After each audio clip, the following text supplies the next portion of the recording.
My dear students, today I will discuss about F-test. F-test इसे Fisher test के नाम से भी जाना जाता है. इसको R.A. फिशर ने डेवलप किया. In many situations, we compare a variance in order to infer that they are comparable to one another or one is much different from other.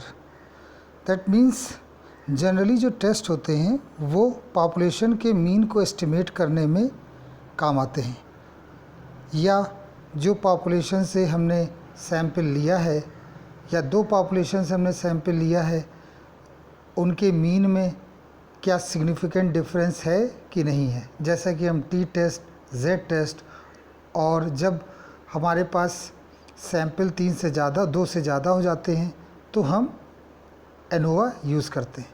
तो कहने का ये मतलब है कि हम पॉपुलेशन के मीन को एस्टिमेट करने का प्रयास करते हैं with help of sample mean.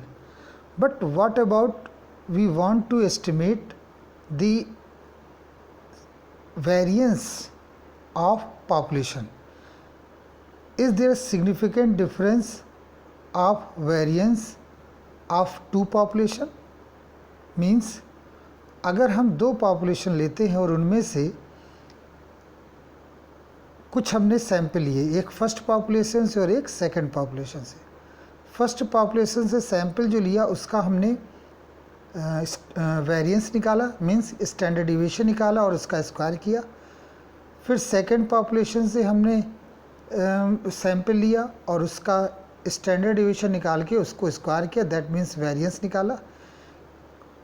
इस तरह से हमारे पास दो पॉपुलेशन के दो सैंपल वेरिएंस मिल जाते हैं. इन दो सैंपल वेरिएंस की मदद से हम ये पता करना चाहते हैं क्या पॉपुलेशन के डेटा में के वेरिएंस में कोई सिग्निफिकेंट डिफरेंस है कि नहीं है. अगर इस तरह की हमारी प्रॉब्लम है तो वहाँ एफ डिस्ट्रीब्यूशन या एफ टेस्ट यूज़ होता है. तो माय डियर स्टूडेंट्स, यहाँ लिखा है in this context the F test is applied. It is developed by R.A. Fisher and widely used. देखिए F equal to S1 square divided by S2 square.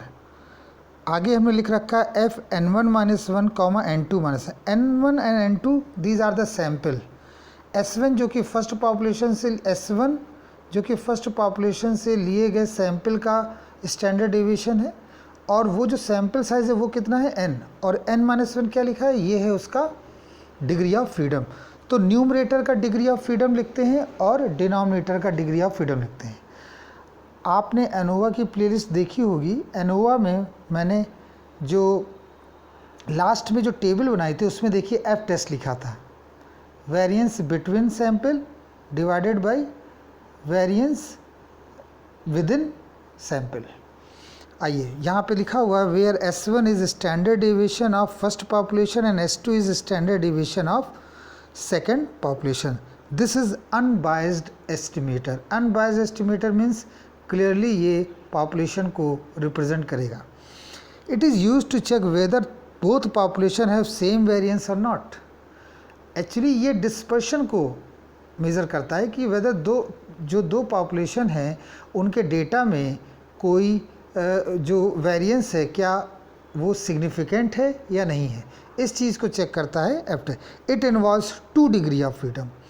जैसे मैंने पहले बताया, एक डिग्री ऑफ फ्रीडम न्यूमरेटर से बिलोंग करता है, second degree of freedom denominator से बिलोंग करता है. The result is always positive because variance is always positive. F की वैल्यू कभी नेगेटिव नहीं हो सकती.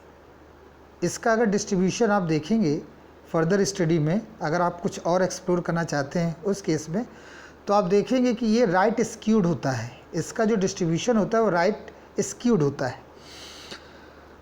क्यों? क्योंकि ये इसको मेज़र करने के लिए, इसकी वैल्यू निकालने के लिए हमें टेबल में 2 डिग्री ऑफ फ्रीडम की ज़रूरत पड़ती है, एक न्यूमरेटर के लिए और एक डिनोमिनेटर के लिए. If the variance are equal the ratio will be same. Means S1 और S2 अगर इन दोनों की वैल्यू सेम हो जाए तो इन दैट केस F की वैल्यू 1 हो जाएगी. f की वैल्यू 1 होने का मतलब है कि दोनों के दोनों जो सैंपल हैं उनमें तो वेरिएंस सेम है, उसकी मदद से जो पॉपुलेशन का जो डेटा है उनमें भी सेम वेरिएंस है। हम हमेशा जब भी किसी टेस्ट की बात करते हैं उसमें नल हाइपोथेसिस आता है, तो एफ टेस्ट में हमेशा नल हाइपोथेसिस होती है कि sigma S1 square equal to S2 square. ये नहीं लिखेंगे, हम लिखेंगे sigma 1 square equal to sigma 2 square. क्यों? क्योंकि नल हाइपोथेसिस हमेशा पॉपुलेशन को एड्रेस करती है। इसमें एजम्पशंस क्या हैं? नल हाइपोथेसिस मैंने आपको बता दिया कि sigma 1 square is equal to sigma 2 square, और अल्टरनेट हाइपोथेसिस में होगा sigma 1 square not equal to sigma 2 square. मतलब अल्टरनेटिव में हम कहेंगे कि दोनों पॉपुलेशन का जो वेरिएंस है वो सेम नहीं है। अजम्पशन क्या है इसमें? देखिए, जितने भी टेस्ट होते हैं उनके कुछ ना कुछ अजम्पशंस होते हैं, और assumptions should be met first, तभी वो जो टेस्ट होगा वो रोबस्ट रिज़ल्ट दे पाएगा। अदरवाइज़ टेस्ट कुछ और रिज़ल्ट देगा और आप कोई किसी अलग तरह का इंटरप्रिटेशन करेंगे। तो अजम्पशंस हैं, population must be approximately normally distributed.